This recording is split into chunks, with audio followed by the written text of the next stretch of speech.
नमस्कार विद्यार्थी मित्रों। इस वीडियो कक्षा में हम आधुनिक कविता विभाग से कविता अधिकार जो महादेवी वर्मा द्वारा रचित है इस पर अभ्यास करेंगे और चर्चा भी करेंगे।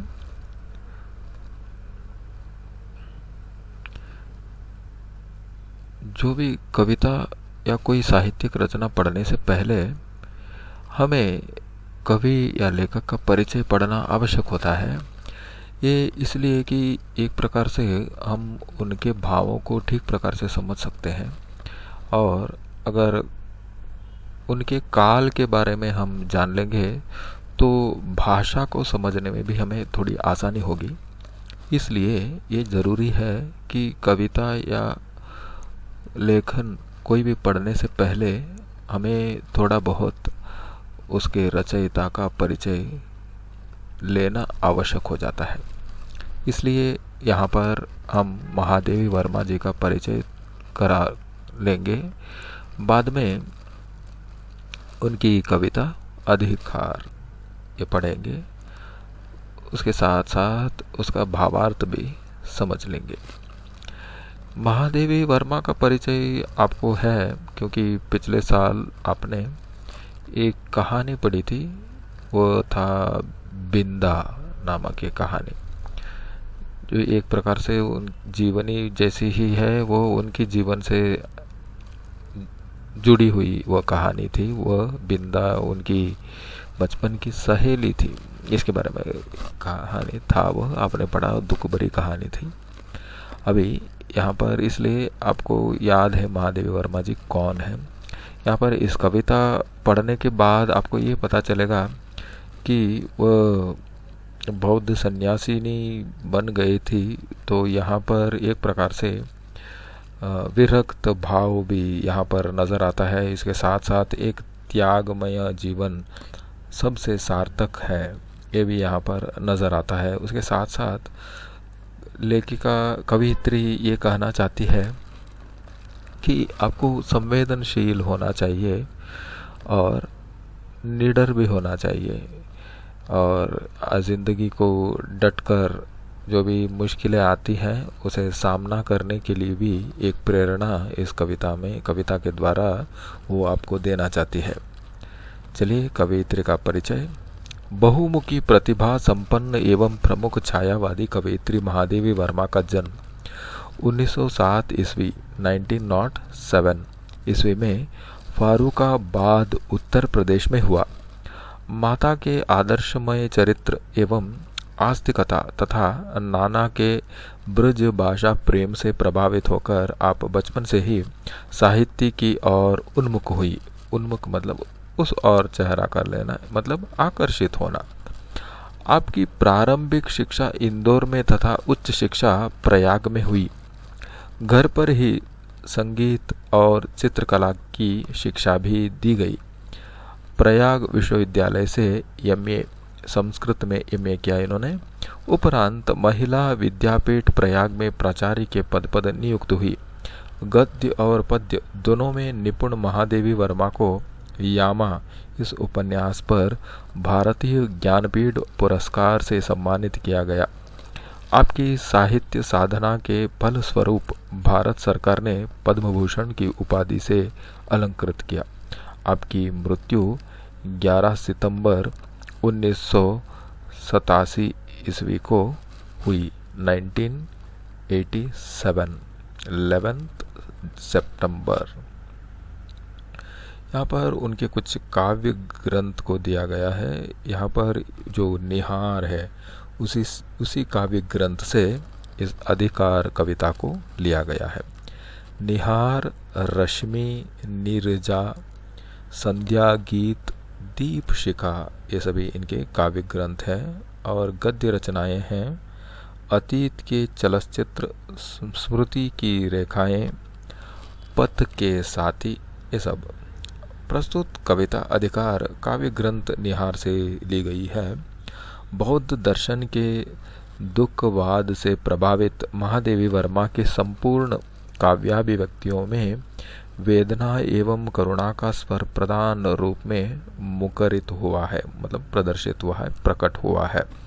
आपने वेदना का स्वागत करते हुए कहा है कि जिस लोक में अवसाद नहीं, अवसाद मतलब दुख नहीं, वेदना नहीं, वेदना और दुख में अंतर।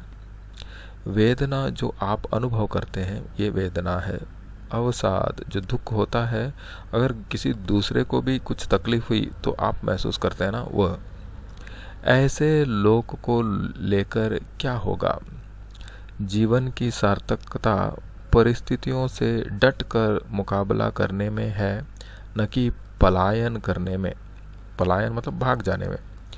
फूल, तारे, बादल, वसंत आदि प्रकृति के अनेक बिंबों का प्रयोग करके कवित्री ने जीवन के प्रति गहरी आस्था व्यक्त की है। मतलब यहाँ पर कवियत्री ये कहना चाहती है कि अगर आपने यहाँ पर जन्म लिया है तो इसे पूरी तरह से आस्वादन करना चाहिए।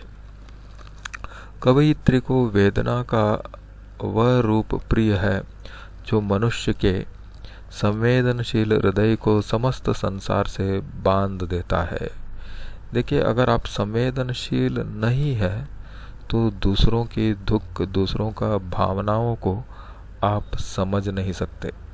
इसलिए यहाँ पर लेखिका कवयित्री ये कहना चाहती है कि आपको संवेदनशील होना आवश्यक है। वे अमरों के लोक, अमरों का लोक मतलब स्वर्ग लोक को भी ठुकरा कर अपने मिटने के अधिकार को बचाए रखना चाहती है। देखिए, अगर आप स्वर्गलोक में चले जाते हैं तो वहाँ आप अमर हैं, आपको कभी मरण नहीं आता। तो लेकिन लेखिका को ये पसंद नहीं है, क्योंकि जो ऐसे बदलाव होते हैं उसी में मज़ा है, उसे आजमाना चाहिए आपको। जीवन में वेदना की अनुभूति का महत्व तथा संघर्ष पथ पर निरंतर आगे बढ़ने का संदेश देने के लिए इस कविता का यहाँ पर चयन किया गया है।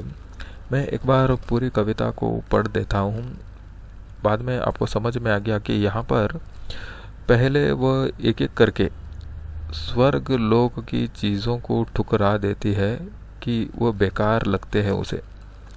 अंत में वह ये भी कहती है कि इसलिए उसे ये स्वर्गलोक, ऐसा स्वर्गलोक नहीं चाहिए।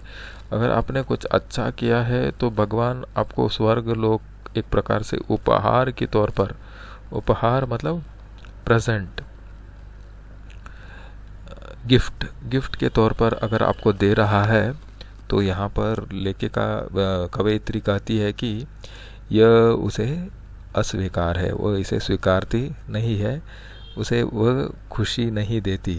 वो यहीं पर दूसरों के लिए मर मिटने में ही खुशी है और इस अधिकार को ही वह बरकरार रखना चाहती है। इसलिए वह अंत में कहती है, देखिए, रहने दो है देव, अरे ये मेरा मिटने का अधिकार।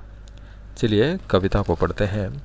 वे मुस्काते फूल नहीं जिनको आता है मुरझाना। अगर आप देखते हैं तो दुनिया में जो भी कोई भी फूल खिलता है वो मुरझा जाता है। आज नहीं, कभी कभी ऐसे भी फूल होते हैं बहुत दिनों तक खिले खिलते रहते हैं, लेकिन अंत में एक बार मुरझा जाते हैं।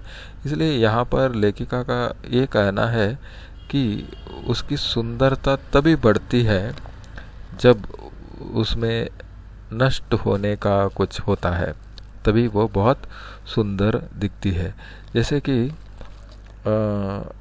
किसी की चीज़ के महत्व के बारे में भी आपको पता तभी चलता है कि जब वह नष्ट हो जाता है। हर वक्त अगर आसानी से मिलता रहे तो आपको ये पता नहीं चलता। अभी जो आप इस स्थिति में ठीक प्रकार से इसे समझ सकते हैं, लॉकडाउन में आपको समझ में आ गया होगा। हाँ, वे मुस्काते फूल नहीं जिनको आता है मुरझाना, वे तारों के दीप नहीं जिनको भाता है बुझ जाना। यहाँ पर ये सभी जो धरती पर हैं वह सब मिटते हैं, लेकिन स्वर्ग लोक के चीज़ जो है कभी मिटते नहीं। वे नीलम से मेघ नहीं जिनको है गुल जाने की चाह, वह अनंत रुतराज नहीं जिसने देखी जाने की राह। देखिए यहाँ पर धरती में सभी चीज़ें ऐसे ही हैं, कोई भी ऋतु भी शाश्वत यहाँ पर नहीं है। 6 ऋतुएं एक के बाद आते रहते हैं और काल में भी ऐसे ही परिवर्तन होता है। वे सोने से नयन नहीं जिनमें बनते आंसू मोती, वह प्राणों की सेज नहीं जिनमें बेसुध पीड़ा सोती। ऐसा तेरा लोक वेदना नहीं जिसमें अवसाद जल ना जाना नहीं जिसने जाना मिटने का स्वाद। क्या अमरों का लोक मिलेगा तेरी करुणा का उपहार, रहने दो हे देव अरे यह मेरा मिटने का अधिकार। देखिए यहाँ पर स्वर्ग लोक की चीज़ों से वह तुलना करती है। स्वर्ग लोक के फूल कभी मुरझाते नहीं, वहाँ के तारे कभी बुझते नहीं, मेघ भी कभी पिघल जाते नहीं, ऋतुराज भी वहीं पर रहता है और आंखों में आंसू नहीं होते। स्वर्ग लोगों की मतलब देव देवताओं में वो रोते नहीं है, दूसरों की वेदना समझने की क्षमता उनमें नहीं है, इसलिए वह ऐसे कह रही है यहाँ पर। और प्राणों के सेज मतलब सेज का मतलब बिस्तर, उसमें मतलब बेसुध पीड़ा सहने की जो चीज़ होती है वह यहाँ पर स्वर्ग लोकों के देव देवताओं में नहीं होती। तो यहाँ पर ऐसे चीज़ जिस दुनिया में है वो उसे बिल्कुल पसंद नहीं है। देखिए फिर से एक बार पढ़ते हैं। वे मुस्काते फूल नहीं जिनको आता है मुरझाना, वे तारों के दीप नहीं जिनको भाता है बुझ जाना।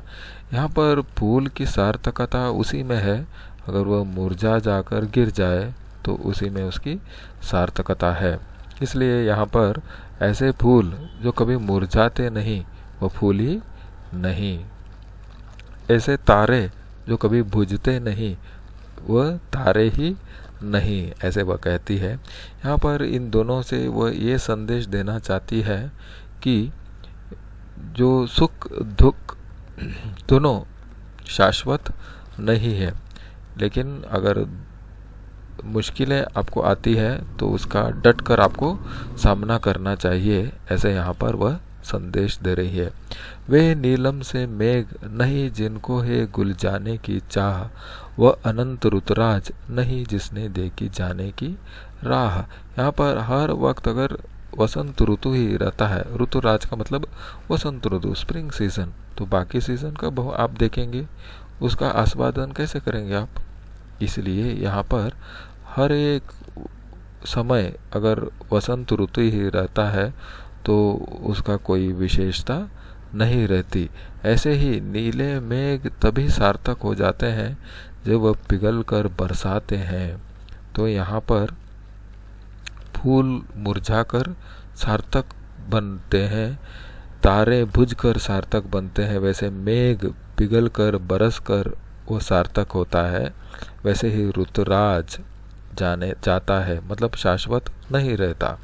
इसलिए यहाँ पर हर चीज़ देख सकते हैं आप, फूल भी अपने लिए नहीं खिलता, तारे भी अपने लिए नहीं झिलमिलाते, नीलम सा मेघ भी बारिश अपने लिए नहीं करता, ऋतुराज भी अपने लिए ऐसे बदलाव नहीं लाता।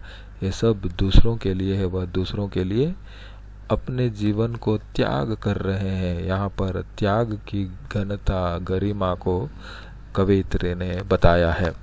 वे सूने से नयन नहीं जिनमें बनते आंसू मोती, ऐसे आँखें जो कभी दूसरों की दर्द को समझकर 2 बूंदे आंसू नहीं गिराते हैं, वह नयन ही नहीं, वह आँखें नहीं है, ऐसे कवयित्री कहती है। मतलब बेकार है ऐसे आंखें रखकर। अगर आप दूसरों के दर्द देखते हैं, उनके लिए आप तरसते नहीं, तो ऐसे आंखों से क्या फायदा। वह प्राणों की सेज नहीं जिसमें बेसुध पीड़ा सोती। अगर आपने शरीर लिया है, शरीर का धारण किया है आपने मनुष्य का जन्म लिया है तो मनुष्य की हर एक पीड़ना वेदना को इस शरीर ने अगर नहीं जाना है तो ये जन्म व्यर्थ है। इसलिए वह कह रही है, वह प्राणों की सेज नहीं जिसने बेसुध पीड़ा सोती। यस, बेसुध मतलब बहुत मुश्किल, बहुत गहरी चोट, गहरा दुख, गहरा अवसाद। इसे अगर आप समझ नहीं सकते तो इस शरीर से ये शरीर बेकार है। यहाँ पर ये सभी चीज़ें वो बताने के बाद कहती है, अगर आपने ऐसे त्यागमय जीवन, पर दुख का तरता और दूसरों के लिए मर मिटने का अगर आपने ठान लिया है, ऐसे आचरण किया है, तो उसके बाद में अगर आपको भगवान आपने बहुत अच्छा काम किया है इसलिए आपको स्वर्ग लोक में उपहार के तौर पर दे रहा हूँ, तो यहाँ पर कवयित्री इसे ठुकरा रही है कि वह चाहती है कि अगर तुम मुझे स्वर्ग लोक कुछ देना चाहते हो मेरे इस जीवन के लिए तो स्वर्ग लोक को मत दो, मुझे थोड़ा और जीने के लिए छोड़ दो, और ऐसा ही मुझे मर मिटने के अधिकार को मुझसे मत छीनो। ये यहाँ पर वह कह रही है, ऐसा तेरा लोक वेदना नहीं, स्वर्ग लोक में कोई वेदना नहीं, नहीं जिसमें अवसाद, वहां पर कोई दुख नहीं, जलना जाना नहीं, दूसरों के लिए वो संवेदनशील मतलब होते हैं, लेकिन यहाँ पर अगर कोई दुख ही नहीं है तो दुख की आपको नज़र नहीं आता। स्वर्ग में सब लोग सुख शांति से रह रहे हैं, तो दुख को समझने की जो क्षमता वो कहाँ मिट जाएगी। इसलिए ऐसा लोग उसे नहीं चाहिए जिसने जाना मिटने का स्वाद, यहाँ पर दूसरों के लिए मर मिटने का स्वाद स्वर्ग लोगों ने स्वर्गवासियों ने नहीं जाना। तो अमरों का लोक मुझे मिलेगा, तुम देना चाहते हो करुणा के उपहार के तौर पर, तो मुझे ये नहीं चाहिए, रहने दो देव, अरे ये मेरा मिटने का अधिकार। इसमें आपको भावार्थ समझ में आ गया होगा। यहाँ पर कुछ कठिन शब्द के अर्थ दिए। भाना मतलब अच्छा लगना, ऋतुराज वसंत ऋतु, अनंत जिसका अंत न हो, सेज मतलब शैया, मैंने कहा था बिस्तर, अवसाद दुख, उपहार भेंट।